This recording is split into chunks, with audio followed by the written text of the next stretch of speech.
Good morning and good day. Welcome to another episode of Connecting the Dots. My name is Emeka Opobara. Today we'll be talking about energy storage technologies and their role in promoting energy reliability. My guest today is Ms. Julia Souder, Chief Executive Officer for the Long Duration Energy Storage Council. Welcome to the podcast, Julia. How are you doing? I'm good. Thank you so much for the invitation. It's great to meet with you, Emeka. I love the fact that you call it connecting the dots. It's so true. We all have to work together to connect the dots. Thank you. Thank you so much. Could you just give us a brief synopsis about your experience, and then we can get into some of the details about the energy storage space? Sure. It's been quite a journey. I've worked in energy environment for almost 25 years, working in different places around the world, in Latin America, India, North America, working on transmission and grid planning, working on advocacy, regulations, working on a balance of environment and renewable energy buildings, but also just kind of the conservation, and then also working on transitioning from fossil fuels to clean energy economies and how to finance so that the communities also seek benefits and, from the transition that we're all moving towards in global decarbonization. So I've been able to wear many different roles, and I'm thrilled to be part of the Long Duration Energy Storage Council, really starting to, again, connect the dots together. Excellent. So from your experience, when people, well, I guess from just general knowledge, when people hear long duration energy storage, they don't quite think batteries. Is that essentially what it means, or does it have a more broader meaning? It has a broader meaning. And so there are many benefits to long duration energy storage. As you point out, when you say storage, many people think of batteries, which is great. There are a lot of lithium ion batteries that are short duration, 2-4 hours. Lithium ion is moving into the 8 hours, but we look at long duration energy storage as 10 hours plus days, weeks, months, and even seasons of providing storage that you can capture the wind or solar and hold it for that amount of time, and then depend upon it and use it when you need it. So this long duration storage is starting to fill a gap and address the need for when you don't have wind or solar 24/7. Now long duration energy storage can give you clean renewable energy 24/7. That's really interesting. When you now say seasons, it sounds so foreign to us in Nigeria, because most of our energy storage is obviously having lithium ion batteries and a few other battery sources. But we're not at a place where we're able to store for days, not to talk of weeks and months. So what part of the world are these technologies being used in already? Sure. What's been amazing is that long duration energy storage has been around for over a century, if you include pumped hydro. So there's one technology, and one of the 4 families of long duration. There's mechanical, so pumped hydro, compressed air, liquid air. You're seeing this, in Europe and a lot of island nations. You pumped in Australia, Africa. It's been great. Latin America, just to be able to have that resource. Compressed air has been around for about 20 years, and you very much underground, kind of using caverns to hold air, hydrogen, gas, and now we're moving into kind of how this can transition to the green hydrogen economy. There's electrochemical, and those are all the different types of batteries. So that's the zinc, the vanadium, the iron, the different types of elements on the periodic table that can provide the multiple hours. And then there's the chemical, so green hydrogen. So you have the 4 families of long duration energy storage, and these exist around the world in a variety of different ways. You have a lot of long duration energy storage batteries helping replace backup diesel generators, providing the 8-10 hours. You have many types of long duration energy storage batteries with microgrids or remote systems. A lot of the mining industry is now looking at power, heat, and hydrogen. And not only are they mining the minerals for the decarbonization transition, but they're also wanting long duration energy storage to be on site today to make sure that they're engineering their trucks, the whole factory, the plant itself can run on clean power, especially if they have solar or wind right there. They can now use long duration energy storage to provide heat and electricity on site. So you're seeing this deployed around the world in a variety of different diverse geographies, and they're starting to be small scale. Now we're starting to increase the scale so that we can deploy and really help, connect the dots and make sure that all these different economies, whether agriculture, chemical industry, ports, buildings, infrastructure, urban centers, remote centers are all having the benefit of long duration energy storage. That's really interesting because the point you just made around working towards energy transition is a really important one, especially coming out the back of COP28. So from your point of view, how's the adaptation been for long duration storage as it leads to energy transition?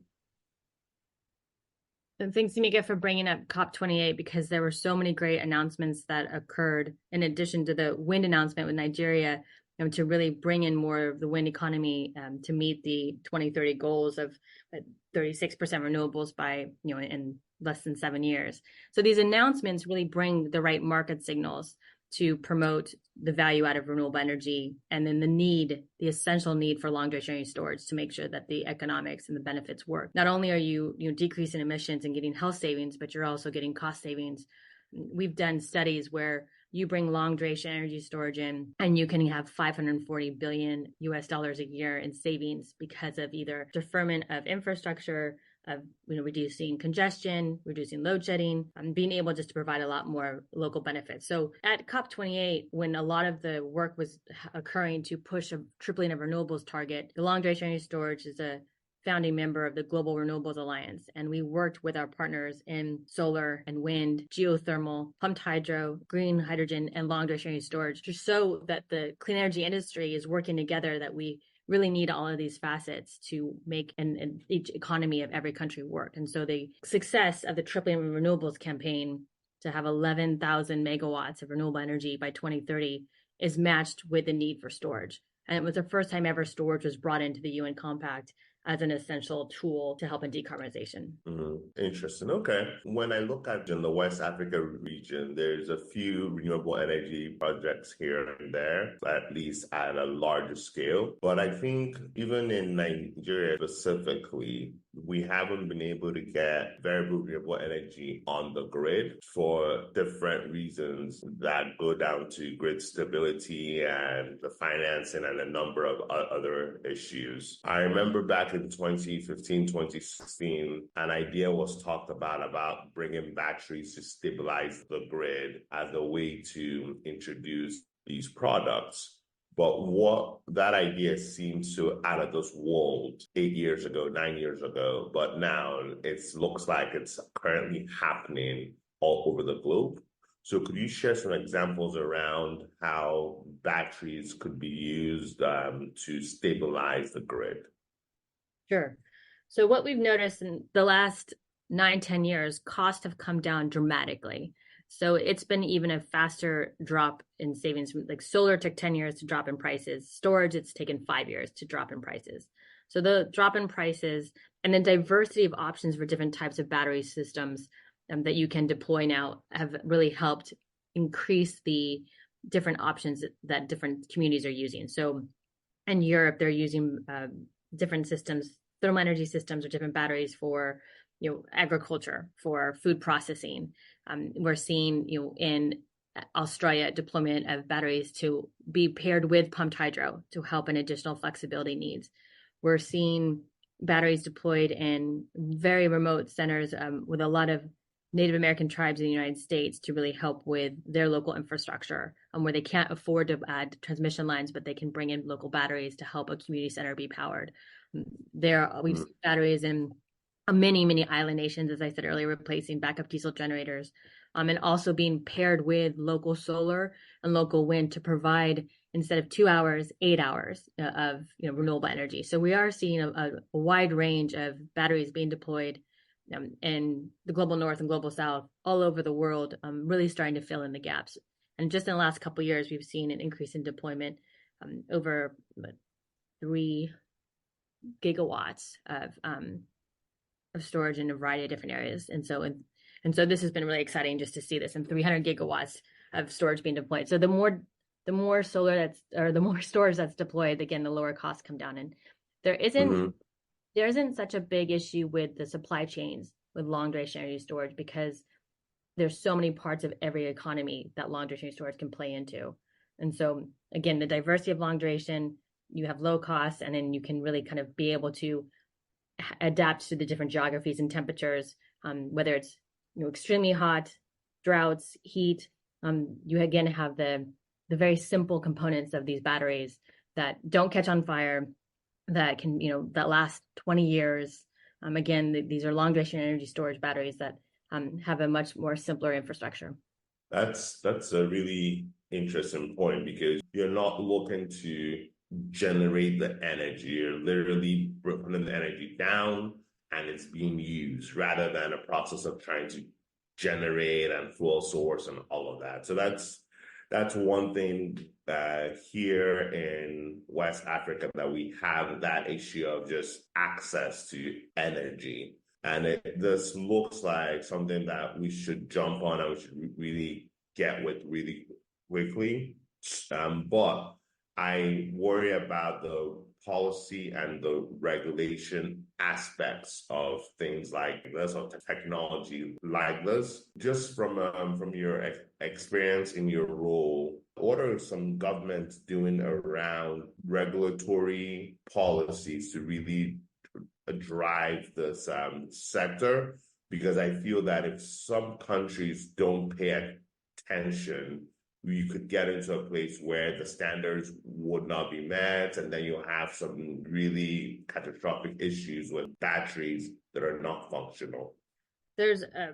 We have a report on our website that's public where we highlight 20 different policy recommendations, and they're in three themes of mandates. Mandates are number one, the best signal to use to highlight to a market and to investors and to developers that this is a signal that the government wants to support. They have a target for solar, they have a target for wind, and here's a target for long duration energy storage.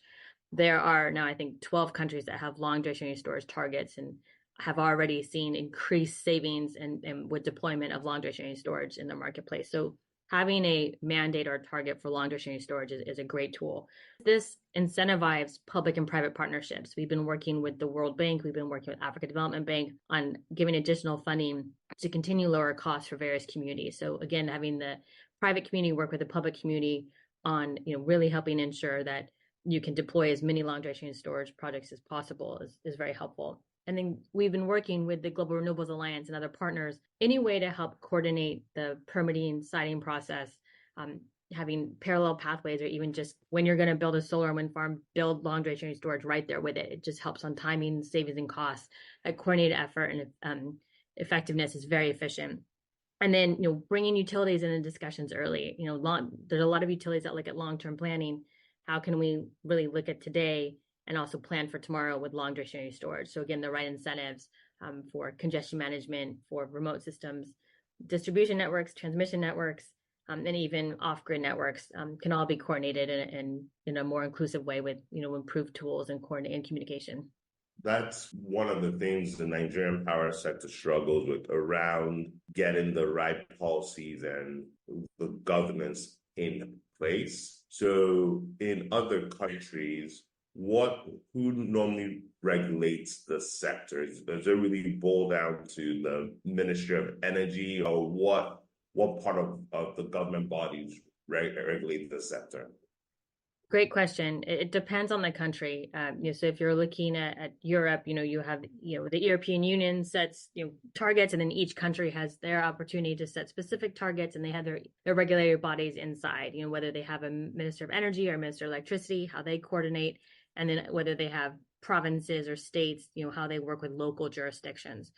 In Australia, they have a federal policy, and then they have the states there. Canada, very focused on the provinces, kind of their own jurisdictions. Same with the United States, is kind of balance of overall, the states have a lot more say in local jurisdictions, but there is kind of a better connected synergy of the policymakers, the legislators, who set the mandate, and then the regulators of how they deploy and really kind of push the process forward.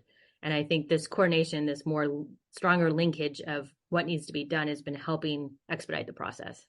That's interesting. Looking around the financing as far as how is this all tied together? How do you go from a country saying, I want to invest in long duration energy storage to now saying, okay, here's the way we can make the money work. So what are some of like, for instance, you mentioned the island nations, and some of them might not be as resourceful as some other countries. So how do they make the money work?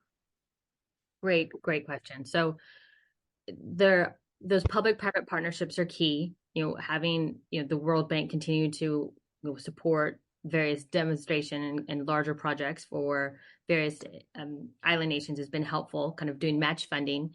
There's also new types of tools to use, like a 24/7 clean power purchase agreement, different types of agreement where it brings in additional criteria for the benefits that the community wants, the utility wants, and the developer needs. And so spelling those out front really helps. And then the criteria is then better understood by the investment banks and the warranties and the insurances that really are able to help put into this diverse portfolio. It doesn't have to be one or two organizations. We're really trying to de-risk the transition by bringing in additional partners.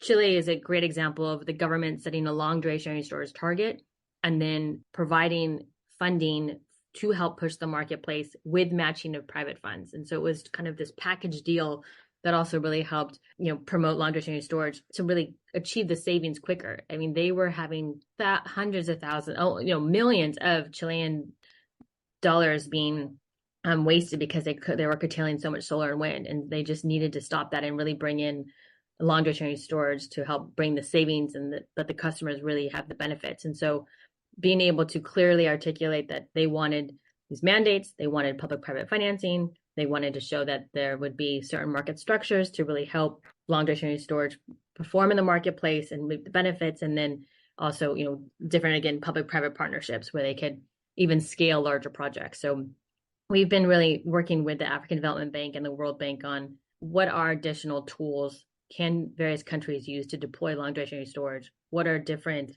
criteria that can be expanded, and what type of investment from the private sector can really help fill in the gaps and connect the dots on financing. There's a lot of money out there. It's just very conservative right now. So we're really trying to open the doors to say there's so much potential.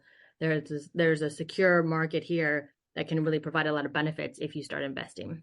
So in 2013, the Nigerian power sector was privatized, which more or less brought in private capital. We were doing around 4,000 megawatts and what was being generated and distributed. 10 years later, we're hovering right around the same number. So the administration took an approach of saying, let's introduce states to not have the autonomy to generate, distribute, and regulate their own power.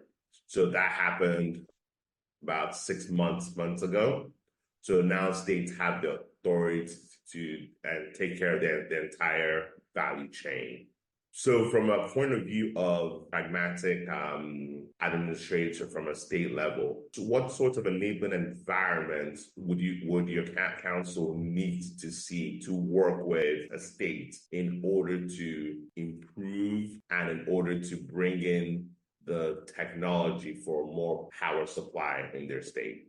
Oh, that's great. And we're looking forward to seeing how this transition really does amplify the integration of long duration energy storage to decarbonize. So every state could really outline a clear path of what this process is going to be, so it's understood by all the players and all the developers, which means you need to have clear criteria. Long duration energy storage can provide power, heat, and or hydrogen. So are there market venues where this can happen? If there's going to be a system, is there a day ahead market? Is there an hourly market? How can long duration energy storage play in that flexibility and provide flexibility and get credit for it?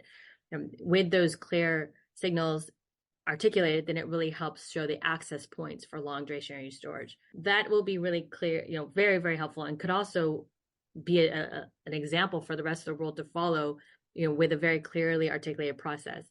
There are examples where Ontario and Canada has been working on clear market signals, and the Australian markets looking at different type of phases for different durations of long duration energy storage. There's a lot of, in the next 2 years, we're going to see a lot of different trial and error by many countries because this new market is expanding around the world.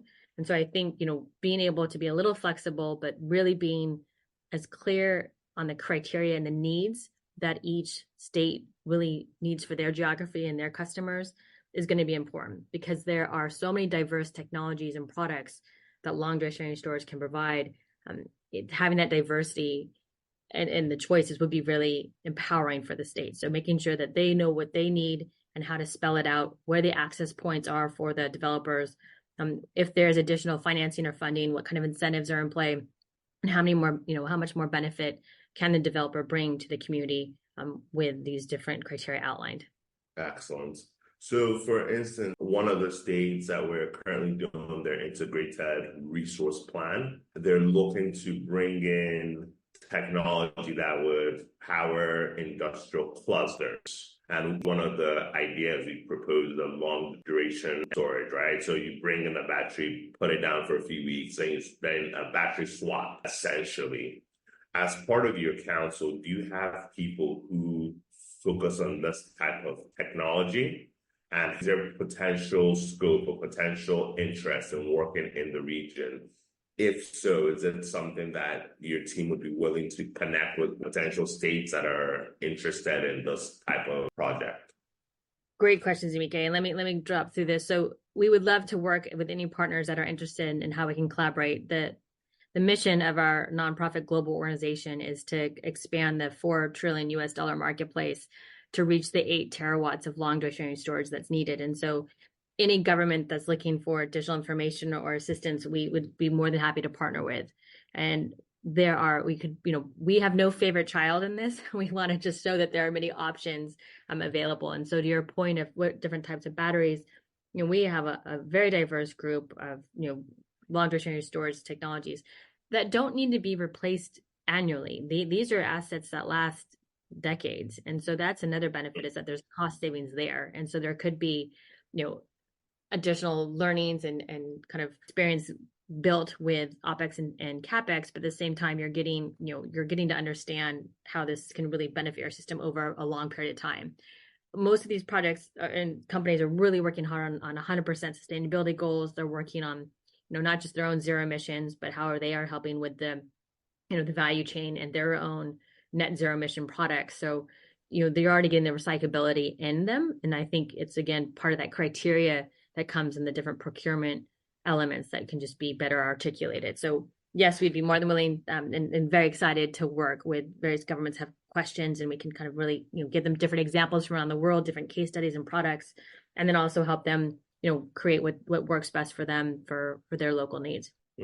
Interesting.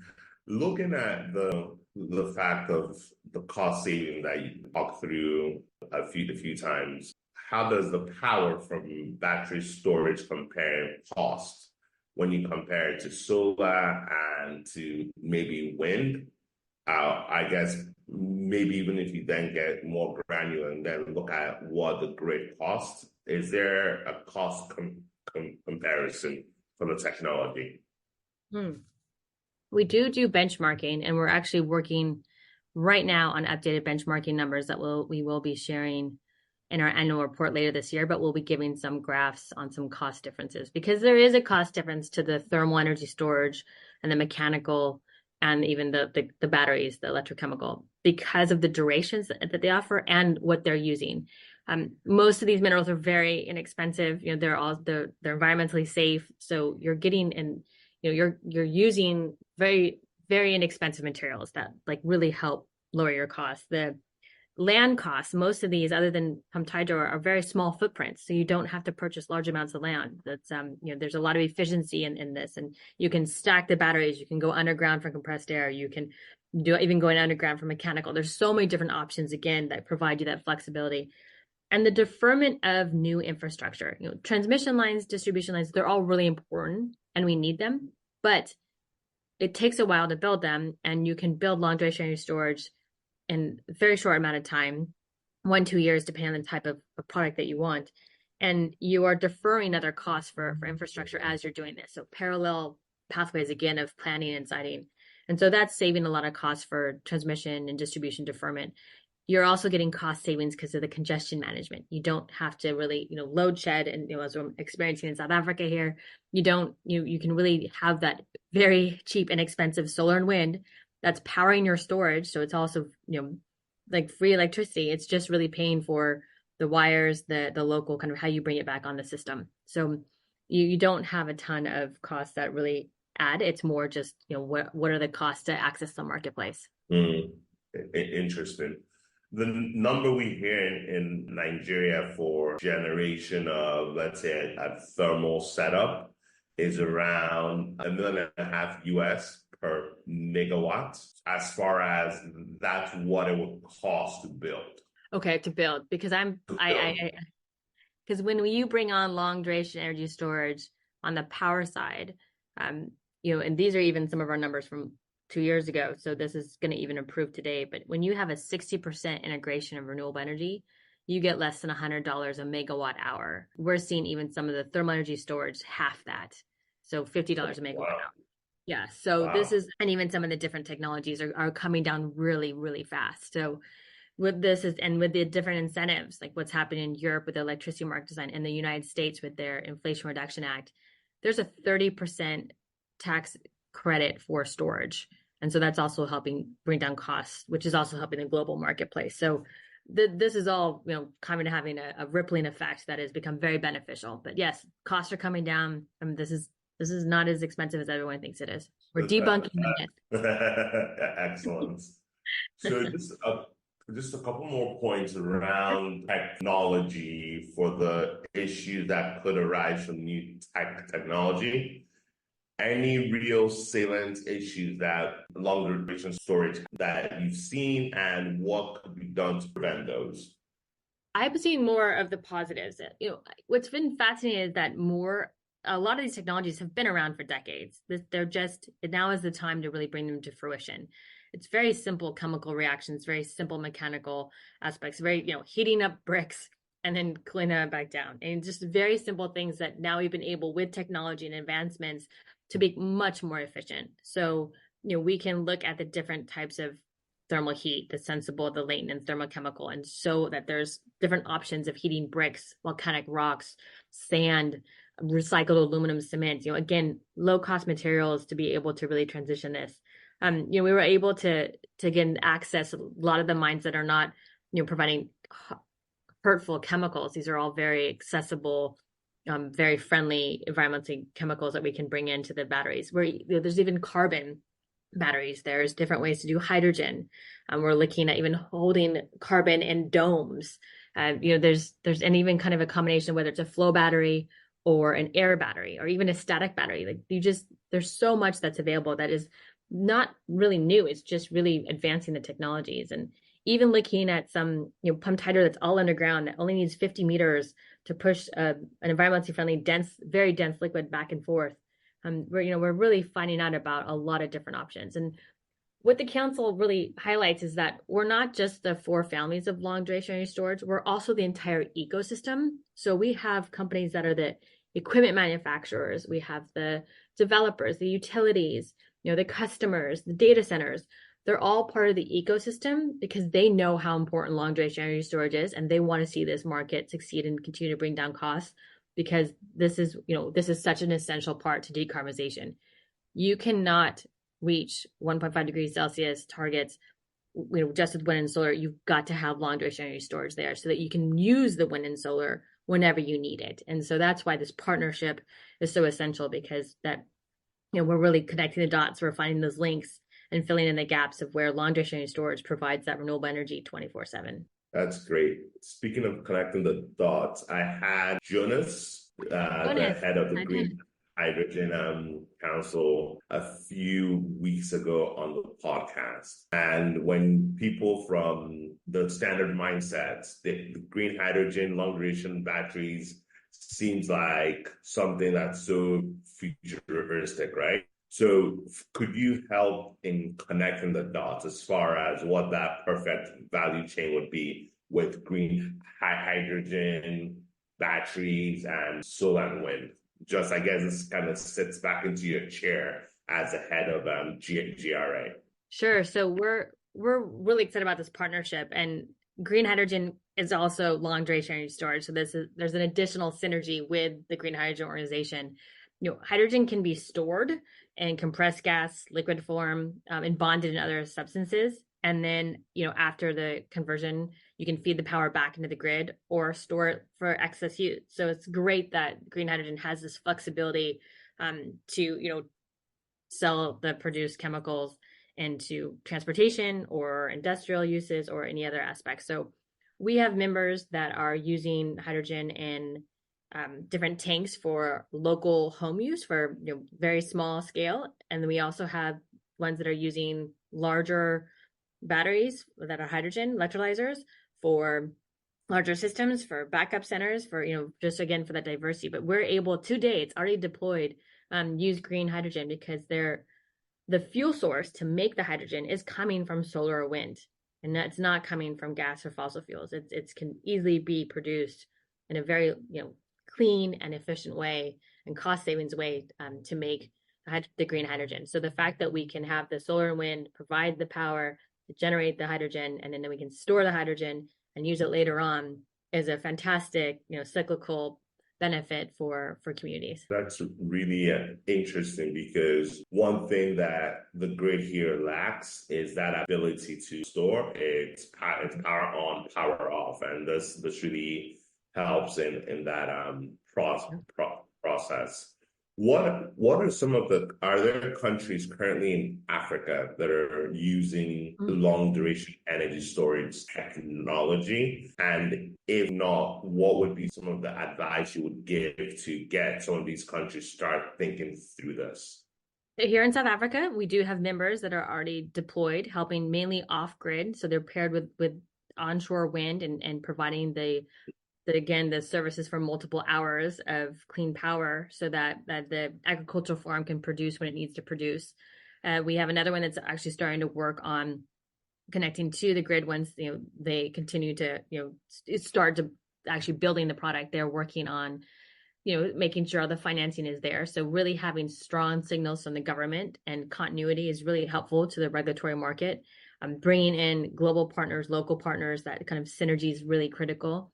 Egypt, we've been working there. We've been working looking at more in Nigeria, working in Namibia. We've been looking at the West Africa coast, Morocco, where there's a lot of solar or wind already deployed. It really does help bring long duration energy storage in to make sure that all the benefits are getting met. But the other great thing is that Africa's leapfrogging in so many ways can really be showing leadership of just all the the creativity and the innovativeness and leadership of how you can now build new projects and partner with better incentives, better targets, and really kind of demonstrate to the world that this could be done in a much more efficient way. So we're looking forward to partnering with more and more African countries to bring long duration energy storage and to help the local economies, the industries, and to just continue to help on decarbonization. It's I was in Nairobi last year at the African Climate Summit, which was phenomenal and really was a game changer. And just the momentum and just the presidents from so many countries coming together to work on the Africa plan really helped set the stage for COP28 of just showing how what was really the need of Africa and how to really make sure that the private and public sector heard this and how they could actually help achieve the goals that Africa set out. So long duration energy storage is a key part of this, and we look forward to working with governments and industry to make this happen. That's great. In Nigeria, we have 10,000 megawatts that's installed generation. We have an additional 70,000 megawatts that's quote unquote off grid, but that's mostly generated with diesel and fuel gensets. We're really focused on transitioning and not, obviously, I think the Nigerian transition is going to be two-phased. It's going to be the normal one that most countries are doing. But for us, we need to get rid of the 70,000 megawatts of dirty fuels. So we're now looking for more innovative ideas to, if we can even cut that down in half, imagine what the emission savings would be. So we're really focused on trying to say, okay, well, what technology could we bring in and how quickly can that be done. So this, hearing what you said about the uptake time, the current financing, and then also the desire to work in the continent really gives me hope that we're not just hoping for these massive projects to come on stream. We could do this in a more modular approach in the short run, and then hopefully then get into these much larger projects as time goes on. Great point. And we can work with certain countries that want to scale big and others that want to scale small, and just really share the lessons learned and what's working and how to pivot if we need to. But we can also share examples of where long duration energy storage today is replacing fossil fuels. Like there are coal plants that are now being reconfigured, so you don't have to completely take them down, but you can reconfigure them and bring in long duration energy storage with solar and wind to repower and rebuild the infrastructure so that it can, decarbonize. You can upskill the workers and reskill and train so that you're not completely losing community jobs. And you can also, when we're seeing this in Australia and Germany and Latin America, so this is already happening today in the United States, where the fossil fuel is transitioning from coal and some gas, with this transition that what renewable power and long duration storage can provide. Again, because we can do power, heat, and hydrogen. This is just refreshing to hear, and we'll definitely be in touch. There's some really fantastic ideas that we have heard here, but thank you so much for your time. I know you're very busy, so thank you for making the time, and we look forward to speaking to you soon. Thanks, Julia. Thank you, Mika, so much. It's great to speak with you, and we really look forward as a Long Duration Energy Storage Council working with you and your colleagues in Nigeria and other African countries to really promote how we can work together to decarbonize. So thank you again for the opportunity, and let's get working together. Awesome. Thanks, Julia.